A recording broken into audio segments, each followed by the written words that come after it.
Ya pemirsa, ada banyak ragam peristiwa dari penjuru tanah air yang sayang untuk kita lewatkan. Berikut kami hadirkan rangkumannya dalam segmen kabar pilihan daerah.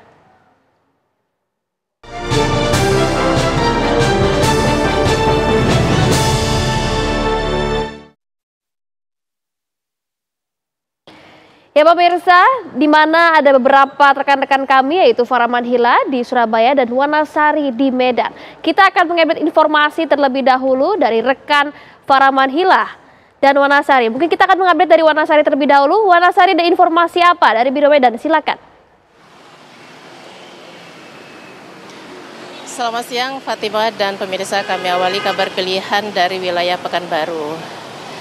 Pemirsa, edarkan ribuan butir pil ekstasi dan narkoba jenis sabu di sejumlah tempat hiburan malam di kota Pekanbaru, Riau. 3 mahasiswa dan seorang bandar ditangkap kepolisian Polsek Sukajadi.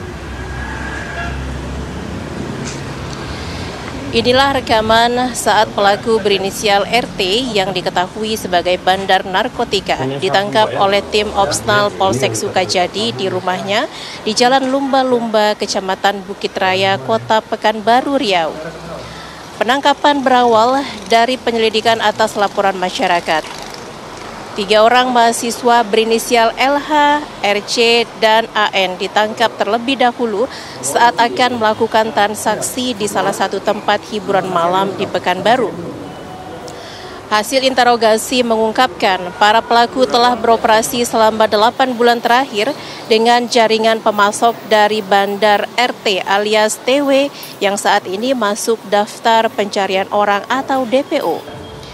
Dari tangan pelaku, polisi mengamankan ribuan butir pil ekstasi, ratusan gram sabu, serta peralatan untuk mengedarkan narkoba.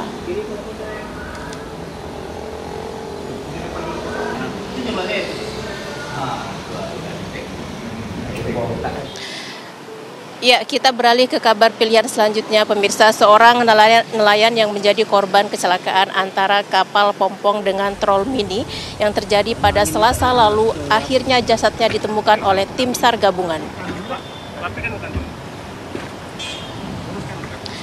Korban bernama Khairuddin berusia 35 tahun ditemukan mengapung di laut sejauh 4 nautical mil dari lokasi kejadian.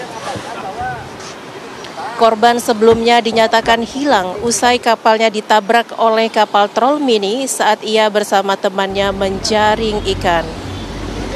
Dalam insiden tersebut, 4 orang korban dinyatakan selamat dan 1 orang korban bernama Khairuddin hilang yang akhirnya ditemukan tewas.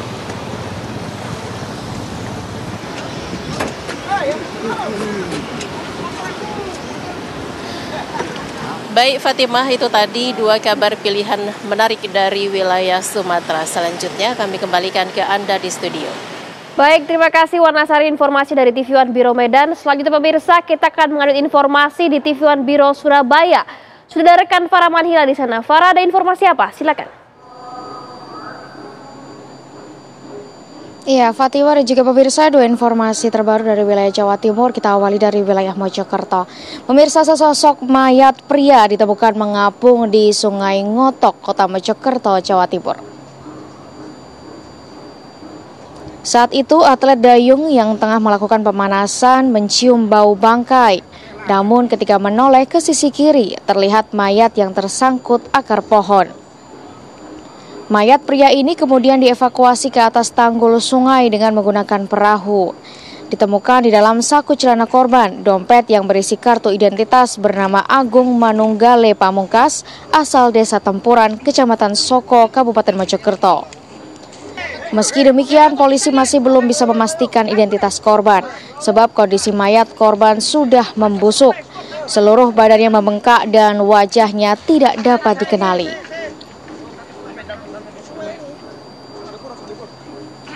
Ya pemirsa, kita beralih ke informasi berikutnya. Bupati Nganjuk Marhen Jumadi menjenguk korban pengeroyokan bernama Sonaji di Desa Sidoharjo, Kecamatan Warugayeng, Nganjuk yang saat ini masih dalam kondisi trauma akibat dikeroyok oleh sejumlah orang di Pasar Warugayeng.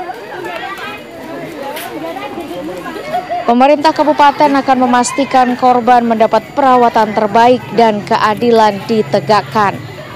Korban mengalami luka dalam pada perut dan dadanya, serta mengalami trauma akibat dikeroyok oleh orang di Pasar Warujayeng. Kasus tersebut telah dilaporkan ke pihak kepolisian dan kini tengah dalam proses penyelidikan. Sementara itu, kuasa hukum keluarga korban Rosi Arbitasari menyatakan bahwa hingga saat ini belum ada iktikat baik dari pihak terduga pelaku terhadap korban.